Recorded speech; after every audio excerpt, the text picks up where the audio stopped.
Oke, Assalamualaikum Pak Dwi. Waalaikumsalam. Alhamdulillah kita ketemu. Gimana kabarnya Pak Dwi? Alhamdulillah baik Pak Dwi. Alhamdulillah sehat ya. Oke, Alhamdulillah. ini kita bersyukur kita punya kesempatan sebelum nanti coaching dilaksanakan, kita pra coaching dulu. Jadi ada beberapa nanti yang saya sampaikan, saya tanyakan ke Pak Dwi supaya nanti di proses coachingnya bisa berjalan lancar dan hasilnya bisa maksimal gitu ya. Oke, gimana? Bersedia Pak Dwi ya? Siap. Oke, jadi ini di proses coaching nanti kita akan ada beberapa kompetensi ya yang harusnya bisa kita gali, bisa kita tingkatkan. Di antaranya yaitu hadir secara penuh, kemudian mendengarkan aktif dan mengajukan pertanyaan berbobot. Nah, kalau dari ini kompetensi di coaching ini yang pengen ditonjolkan atau dimunculkan atau nanti maksimalkan oleh Pak Dwi ini yang mana ini? Kalau di kompetensi coaching itu kan ada beberapa ya, seperti mendengarkan aktif, hadir secara penuh, terus kemudian mengajukan pertanyaan berbobot. Itu saya ingin meningkatkan mengenai hadir secara penuh Pak. Karena dan itu saya itu kalau berkomunikasi dengan orang itu kadang masih melakukan pekerjaan yang lain gitu. Jadi saya ingin lebih meningkatkan itu sehingga saya bisa hadir secara penuh dengan coach saya atau lawan komunikasi saya gitu Pak. Iya. Itu ya. Jadi nanti kan coachingnya pakai alur tirta gitu ya. Nah, di alur tirta itu kan ada beberapa prinsip ya, ada kemitraan, kemudian ada proses kreatif dan memaksimalkan potensi si coach itu sendiri. Nah, kalau dari prinsip-prinsip itu kira-kira nanti bisa terpenuhi Pak Dwi, atau ada mungkin salah satu yang memang mau ditonjolkan atau lebih nanti dimaksimalkan gitu Pak Dwi? Ya, nanti kalau untuk prinsip coaching itu saya lebih ke berusaha untuk bisa memaksimalkan potensi coach, karena itu juga memicu potensi saya juga untuk bisa menggali potensi yang saya miliki juga, selain untuk si coach juga untuk manfaat untuk diri saya sendiri gitu Pak Budi. Berarti kira-kira yang akan dikembangkan nanti itu potensi si coach itu sendiri. Harapannya si coach bisa menggali dirinya sendiri, potensinya, dan pada akhirnya ketemu solusi sebagaimana yang diharapkan gitu ya. Nah, ketika itu nanti kita sudah laksanakan, Pak Dwi sudah terapkan ketika coaching, apa yang menjadi indikator atau tolak ukur bahwa coachingnya itu berhasil gitu? Yang pertama satu, komunikasi berjalan dengan baik dari dua arah, dari saya sendiri selaku coach dan dari partner saya selaku coach. Yang kedua itu si coach bisa menemukan solusi dari permasalahan yang beliau hadapi gitu. Jadi indikatornya nanti bisa melakukan solusi dari masalah yang coach hadapi gitu Pak. Ada beberapa indikator dengan titik utamanya di ujungnya nanti tujuannya adalah si coach mendapatkan solusi dari problem atau masalah yang dirasakan. Kayak ini saya catat Pak Dwi ya. Oke, jadi mudah-mudahan harapan tujuan dari Pak Dwi itu nanti bisa tercapai. Jadi saya berharap observasi ini bisa pada akhirnya nanti memberikan umpan balik yang bisa membantu sekaligus membangun kita juga, khususnya untuk tadi seperti yang disampaikan Pak Dwi ketika kita ingin memaksimalkan potensi dari si coach.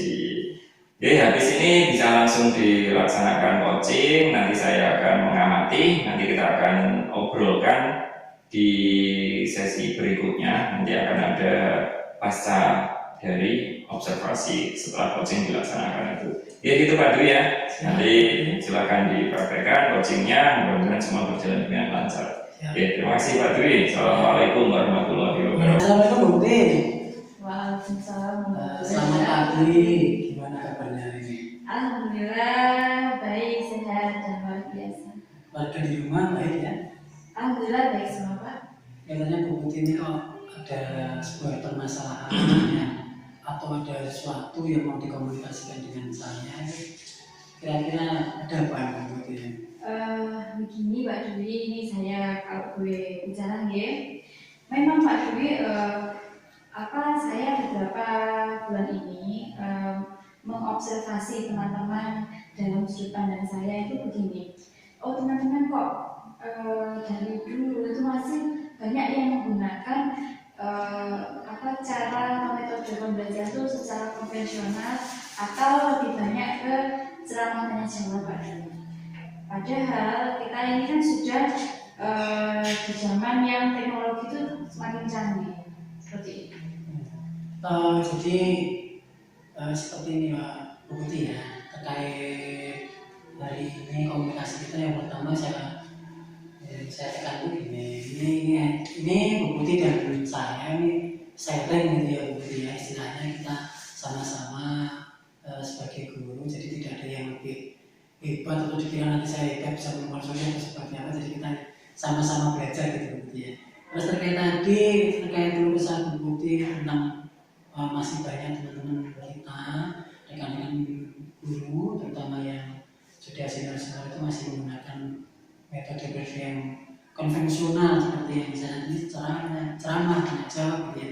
Padahal bisa menggunakan metode-metode yang jauh lebih kekinian atau lebih modern gitu ya. Gimana nih Bu Putih terkait seperti perbedaan antara metode ceramah dan modern itu menurut Bu Putih yang seperti apa? Kita ini perlu dicarikan solusi gitu. Jadi gini, kalau kalau metode ceramah tanya jawab itu kan yang pertama itu sudah metode lama menurut saya. Yang kedua, kalau hanya guru masuk kemudian membuka buku terus buka halaman ini anak-anak, baca halaman ini anak-anak, kerjakan anak-anak, itu kan sudah membuat siswa itu merasa bosan Pak. Tapi kalau kita mengikuti teknologi sekarang, apalagi sekarang anak-anak sudah punya gadget atau Android masing-masing. Kita manfaatkan itu. Di situ kan ada sekarang banyak aplikasi untuk pembelajaran, misalkan ada Quizzes, ada Canva, ada Google Class dan sebagainya. Itu kan bisa digunakan untuk pembelajaran di kelas. Jadi terkait masalahnya seperti ini punya istilahnya pemikiran bahwa metode-metode yang digunakan teman-teman kita yang di sana itu sebaiknya sudah beralih ke metode yang lebih modern, karena memang untuk menghadapi tantangan masa depan dari anak-anak begitu juga ya, begitu ya Bu Putih ya. Iya Pak. Terkait metode lebih modern ini kira-kira apakah akan berdampak kepada anak-anak atau gimana ini kok istilahnya itu perlu kita lakukan gitu. Iya Pak, jadi begini, kita itu kan semakin tahun kan semakin berkembang ya, untuk teknologinya. Kan kita bisa begini, misalkan saja sekarang tuh serba otomatis. Untuk pengolahan data, untuk pembuatan modul, itu kita bisa menggunakan berbagai macam aplikasi yang bisa memudahkan kita. Jadi tidak perlu kita itu misalkan menulis dengan tangan atau cara-cara yang lama. Ini tentunya memang untuk teman-teman guru yang senior mungkin ini adalah masalah yang agak sedikit sulit ketimbang dengan rekan-rekan yang muda-muda Pak. Jadi kadang rekan-rekan yang senior itu agak sedikit menolak perkembangan teknologi dengan alasan saya tidak bisa, saya malas untuk berlatih menggunakan aplikasi tersebut. Itu yang membuat sampai sekarang pun saya lihat itu teman-teman yang senior atau yang sudah lebih tua dari kita itu tidak menggunakan itu, tapi masih menggunakan metode ceramah dan tanya jawab. Iya. Terkait hal itu saya juga sebenarnya sependapat begitu ya. Memang saya lihat teman-teman kita lagi yang senior itu memang masih menggunakan metode-metode yang lama gitu ya. Datang ke kelas, dibacakan buku atau menulis buku di papan tulis, kemudian anak-anak mencatat seperti itu. Jadi kurang mengolah kreativitas anak menurut saya gitu kan. Dan kenapa saya tadi tanya kepada Bu Putih terkait dampaknya apa untuk anak-anak? Saya ingin mencari memaksimalkan potensi Bu Putih ini kan, terutama Bu Putih ini kan dipandang yang lebih muda, lebih paham tentang teknologi. Jadi kiranya nanti bisa mendapatkan solusi yang baik gitu ya. Terus kira-kira dari Bu Putih sendiri untuk mengatasi masalah di sekolah kita, mereka punya rencana saya ke depan yaitu saya dengan rekan CGP dan guru penggerak yang lain itu akan mengadakan pelatihan yang berupa seminar atau workshop, pelatihan bersama untuk rekan-rekan satu sekolah, intinya di warga sekolah juga. Jadi kita akan adakan workshop secara bertahap, Pak. Jadi pengennya Bu Putih itu nanti untuk rekan Mas lainnya ada mengadakan workshop atau seminar dengan Bapak Ibu guru yang lain itu di sekolah kita. Untuk detailnya itu bagaimana Bu Putih itu? Maksudnya apakah kita menggunakan pemateri dari rumah atau menggunakan pemateri dari sekolah kita sendiri atau seperti apa Bu Putih kira-kira? Jadi begini Pak, untuk narasumber atau pemateri kita menggunakan aset yang dipunya sekolah. Jadi sekolah kan memiliki beberapa orang guru penggerak. Nah itu kan merupakan aset Pak. Jadi tidak harus kita mengambil narasumber dari lain. Karena kenapa? Nah guru penggerak ini ibaratnya paket itu sudah komplit. Jadi di sini kan sudah dididik untuk menjadi guru yang bisa menggerakkan guru yang lain agar bisa menjadi lebih baik. Dan tentunya di guru penggerak ini kan kita sudah diberi materi-materi tentang penggunaan teknologi untuk media pembelajaran. Ini saya sangat setuju sekali dengan pendapat Bu Putih ini terkait memaksimalkan aset yang dimiliki sekolah kita. Apalagi Bu Putih sendiri kan guru penggerak, jadi memang aset termasuk salah satu aset utama yang dimiliki sekolah kita. Jadi dari Bu Putih tadi pengennya itu menggunakan workshop atau seminar, tapi sementara menggunakan istilahnya pemateri dari sekolah kita dulu, memaksimalkan aset yang kita miliki. Dan kira-kira detailnya ini seperti pelaksanaannya nanti kira-kira pelaksanaannya seperti apa, kapan, melaksanakan kapan, terus kemudian teknisnya seperti apa, kira-kira Bu Putih bagaimana ini? Untuk pelaksanaannya kita akan melaksanakan ini rencananya di hari Sabtu Minggu Bapak. Karena pelaksanaan jika hari Senin sampai Jumat itu kan nanti akan mengganggu kegiatan belajar mengajar. Sedangkan kita sebagai pendidik juga tupoksi kita adalah mengajar siswa. Kalau kita laksanakan di Sabtu Minggu itu ada waktu yang panjang untuk sama-sama belajar, sama-sama melaksanakan workshop untuk materi tentang pembelajaran menggunakan teknologi ini. Jadi ini direncanakan hari Sabtu Minggu gitu ya, bersama Bapak Ibu guru, pematerinya dari beberapa teman kita yang sudah jadi guru penggerak. Terus kemudian saya setuju dengan opini dari Bu Putih terkait bahwa sebisa mungkin tidak meninggalkan tugas utama kita sebagai guru, jadi dilakukan di hari Sabtu, dan saya sangat setuju jika itu memungkinkan. Nah kemudian Bapak Ibu guru ini kan hari Sabtu Minggu kan biasanya digunakan untuk keluarga di sekolah kita. Bagaimana rencananya Bu Putih itu terkait siapa saja yang nanti bisa membantu Bu Putih untuk hal-hal mengkoordinir Bapak Ibu guru tersebut? Jadi Pak, kita itu kan merupakan lembaga pendidikan. Dalam lembaga pendidikan itu kan memiliki visi dan misi. Nah, siapakah yang bisa mewujudkan visi dan misi tersebut? Salah satunya kan juga kita sebagai warga sekolahnya. Bagaimana kalau misalkan ingin memajukan sekolah kita biar lebih maju? Nah, saya dan teman-teman guru penggerak itu bekerjasama dengan kepala sekolah untuk sama-sama teman-teman yang lain membuat komitmen yang benar-benar bisa terencana. Bagaimana jamnya, terus harinya apa, sampai jam berapa, tapi juga tidak mengganggu aktivitas dengan keluarga. Misal hari Sabtu kita laksanakan 1 jam atau 2 jam, jadi sisanya kita masih bisa bersama dengan keluarga masing-masing. Ya.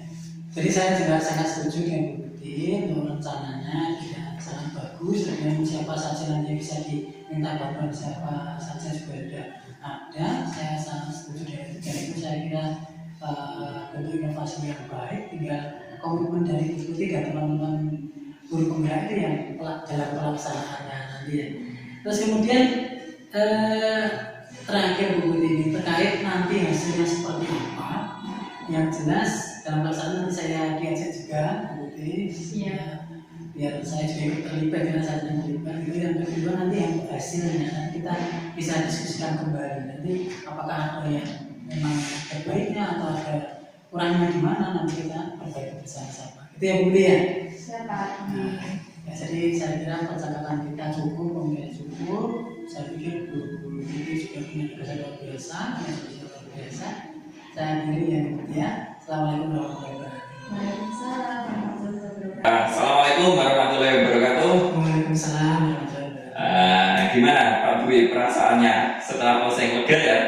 Alhamdulillah lega. Ya ini kita berkesempatan setelah tadi saya menyaksikan, mengamati Pak Dwi melaksanakan coaching. Ini ada beberapa pertanyaan lah ini untuk di tahapan pasca observasi gitu ya. Ini saya ingin membahas hasil observasi yang telah kita laksanakan tadi. Ini bagaimana menurut Pak Dwi sendiri nih perasaannya gimana? Sudah cukup puas atau sudah baik atau mungkin ada yang perlu ditingkatkan gitu? Perasaannya cukup puas Pak, cuman ada beberapa yang perlu saya tingkatkan. Saya masih belum bisa fokus, kadang belum bisa fokus hadir secara penuh. Maksudnya masih ada pemikiran-pemikiran di pekerjaan yang lain sedikit. Walaupun saya sudah berusaha sekali untuk hadir secara penuh dengan kondisi saya, tapi masih ada aja kadang terlintas pekerjaan yang lain. Oh gitu ya. Jadi kenapa merasa tadi belum cukup puas karena emang masih beberapa kali terlintas hal-hal yang lain di luar apa yang dibicarakan ketika coaching tadi gitu ya. Ini kalau saya boleh berbagi Pak Dwi ya, sebenarnya yang Pak Dwi lakukan dengan apa yang direncanakan hasil kita pra itu sebenarnya sudah nyambung dan sudah sesuai. Itu berdasarkan yang saya lihat, cuman ternyata yang dirasakan Pak Dwi itu agak beda gitu ya. Nah ini tapi saya bilang tadi cukup sesuai dengan yang direncanakan. Nah gimana kalau menurut saya sudah oke, sudah sesuai, tapi Pak Dwi sendiri kok merasa masih kurang, itu tadi sebabnya apa itu kira-kira? Ya karena kan biasanya itu kalau menilai diri sendiri kan biasanya kan memang masih ingin yang lebih lagi Mas sebenarnya, cuman memang kita ya butuh proses belajar terus memang gitu. Iya, terutama terkait kehadiran penuh itu tadi ya. Nah itu terkait kehadiran penuh sesuai dengan apa yang pengen ditingkatkan tadi ya. Nah ini kalau menurut yang saya perhatikan tadi ketika coaching, Pak Dwi memang beberapa kali memberikan pertanyaan itu bukan jauh, tapi arahnya ke permasalahan itu mungkin kurang pas langsung mengena gitu. Tapi untungnya si coach sendiri sudah memahami itu, mungkin karena memang sudah ini ya sering ngobrol. Gimana kalau menurut Pak Dwi yang itu tadi? Terkait hal itu tadi Pak ya, itu memang mungkin karena ya itu tadi termasuk masalahnya kadang saya masih kurang begitu fokus itu untuk menggali potensinya dari si coach itu masih belum selihai. Ternyata itu ya itu bisa menggali apa yang dipunyai oleh si coach itu, kemampuan apa yang harus beliau tonjolkan, tapi ternyata saya masih harus banyak belajar lagi untuk menggali kemampuan itu lagi. Nah ini sisi mungkin yang merasa Pak Dwi kurang ya, tapi sisi baiknya kan Pak Dwi sudah merasa bahwa itu kurang, berarti perlu ditingkatkan. Nah kira-kira hal apa yang bisa dilakukan Pak Dwi untuk meningkatkan hal itu yang dirasa kurang itu Pak Dwi? Kalau untuk hal itu saya bisa istilahnya memang benar-benar fokus untuk tidak memikirkan yang lain. Artinya pekerjaan lain saya itu memang harusnya saya tinggalkan dulu sejenak gitu ya untuk melakukan proyek ini. Jadi benar-benar saya fokus, kemudian saya bisa menggali apa yang potensi apa yang dimiliki oleh coach sehingga beliau bisa berkembang dengan baik. Betul. Ini tindakan yang bagus yang direncanakan. Mudah-mudahan di coaching berikutnya bisa lebih maksimal hasilnya. Pak Dwi juga merasa puas dan si coaching juga memiliki potensi yang sebelumnya belum muncul bisa muncul lagi. Ya, kurang lebih itu. Jadi saya senang melihat observasi Pak Dwi tadi. Jadi sesuai dengan apa yang direncanakan, sesuai apa yang disampaikan Pak Dwi ketika pra, meskipun Pak Dwi merasa ada kekurangan, tapi menurut saya seperti yang saya lihat si Koci sendiri juga nyaman bercerita dan akhirnya memunculkan potensi untuk mendapatkan solusi dari problemnya. Oke, itu Pak Dwi ya. Terima kasih. Mudah-mudahan ini ada manfaatnya. Kalau menurut Pak Dwi ini apa yang bisa diambil pelajaran dari proses kita ini? Kalau yang dapat saya ambil pelajaran yang pertama itu untuk bagaimana cara kita itu selalu fokus terhadap apa yang kita komunikasikan dengan seseorang. Yang kedua itu adalah kita juga menjalin kerjasama yang baik dengan orang yang kita ajak komunikasi, Pak. Dan selebihnya ini sebagai tahapan belajar saya juga untuk selalu berproses ke depannya sehingga kita bisa menjadi pendidik yang baik dan bisa menjadi contoh bagi yang lain juga. Oke. Ya, mudah-mudahan ada banyak hal baik, hal positif yang bisa kita dapatkan dari kegiatan kita hari ini. Oke, saya rasa itu Pak Dwi. Mudah-mudahan dengan diparingi kesehatan, teman-teman juga diberikan kemudahan kelancaran di dalam setiap pekerjaan yang dilaksanakan. Itu Pak Dwi ya. Terima kasih. Saya rasa cukup. Assalamualaikum warahmatullahi wabarakatuh. Waalaikumsalam warahmatullahi wabarakatuh. Terima kasih Pak Budi. Siap.